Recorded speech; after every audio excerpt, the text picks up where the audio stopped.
Moteur. La tour. Canon. Troisième. Action.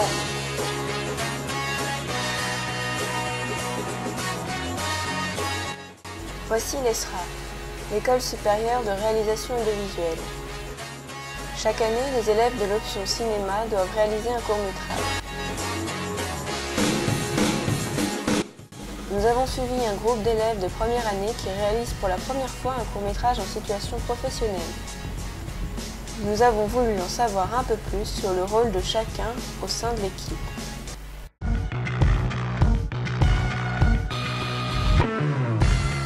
Donc ça a commencé avec des scénarios qu'on a dû écrire. Donc moi je l'étudie et il faut que j'arrive avec eux à le monter artistiquement, c'est-à-dire donc prendre en considération toutes les demandes du scénario et surtout faire en sorte que ça soit possible avec les moyens qui nous sont donnés par l'ESRA. Une fois que le scénario a été validé, on a pu commencer à distribuer les postes, donc avec nous comme réalisateurs, parce que c'est nous qui avons écrit le scénario. Donc après les postes, en fait c'était différent, par rapport aux affinités des gens. c'est-à-dire que suivant qui on voyait et ceux qui voulaient, on a distribué les rôles. Après, on organise un casting, on choisit les rôles, on leur fait passer une petite épreuve pour voir. Petite audition. Ensuite, on a un chef d'éco qui se charge de nous trouver des lieux de tournage en fonction du scénario. Ensuite, suit toute une procédure de paperasse, d'autorisation. Donc il y a un budget qui nous est alloué, c'est à nous de le maîtriser, et donc en l'occurrence moi en particulier. Donc les autorisations, toute personne doit signer des modalités de production, des autorisations à l'image, notamment pour ce qui est des acteurs.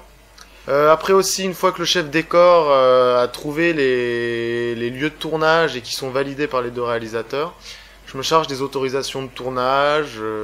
Et une fois donc ces éléments réunis, on peut passer au tournage.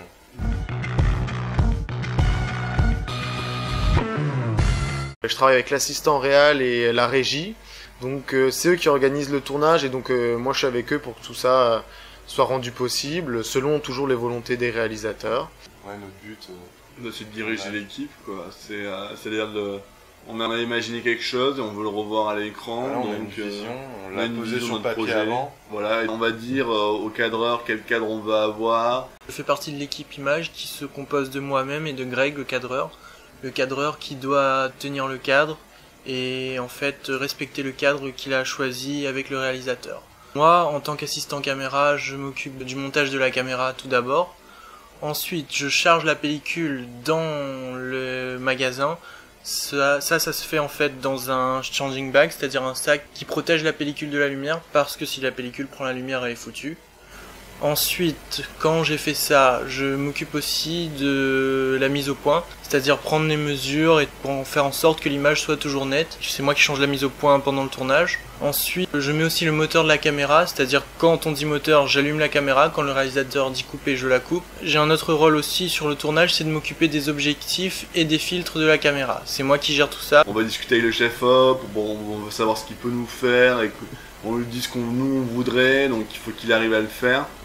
Donc le chef opérateur qu'on appelle aussi directeur photo, donc je dirige l'équipe image. Donc, en fait moi ce que j'essaye de faire c'est de traduire les ambiances du scénario par une esthétique, donc je compose avec la lumière, j'essaye vraiment de retranscrire l'ambiance souhaitée par les réalisateurs. C'est un peu on dessine quelque part avec les ombres et lumières. C'est vrai que c'est un poste artistique mais aussi très technique.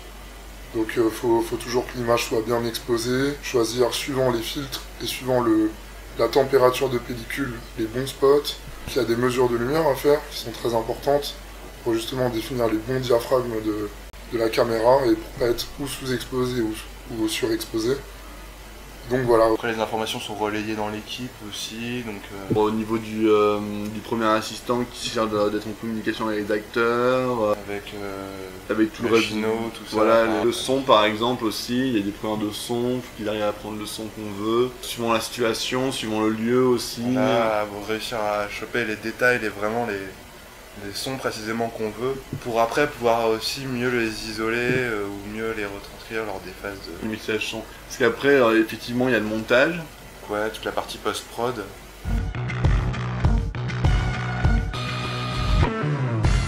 Dès que le tournage est terminé, je me charge d'acheminer ce qu'on appelle les rushs, c'est-à-dire toute la pellicule utilisée et donc tournée. On les amène à une société qui nous fait développer tout ça.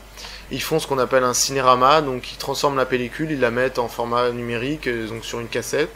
Après, donc, je suis chargé de l'envoyer à la section montage. Donc avec ça, d'abord donc la post-prod son sur 2 jours. On prend le son, après c'est la vidéo, et après on met tout en commun. Voilà, on synchronise le tout. Il faut retrouver les bonnes prises du fait qu'on a un script pour ça. Du fait que par exemple sur une scène on va en tourner 3 et on va décider que c'était la deuxième la meilleure, donc faut la retrouver, et puis il faut toutes les rassembler. Puis avec nos monteurs, donc Giovanni et Raph, nous on est là, donc on est présent, et c'est là aussi on va donner une certaine narration dans le montage aussi. Donc il y a encore beaucoup de choix qui est très important à faire à ce niveau-là, dans le récit. Ensuite, une fois le projet fini, le produit sorti, c'est jury, donc on projette en amphi devant des professeurs et des professionnels qui vont nous juger, nous on va présenter, on se défend aussi, et en fonction... Mais voilà, c'est un exercice avant tout, donc c'est un très gros exercice. on est là pour apprendre aussi nos erreurs, voilà. C'est à peu près tout.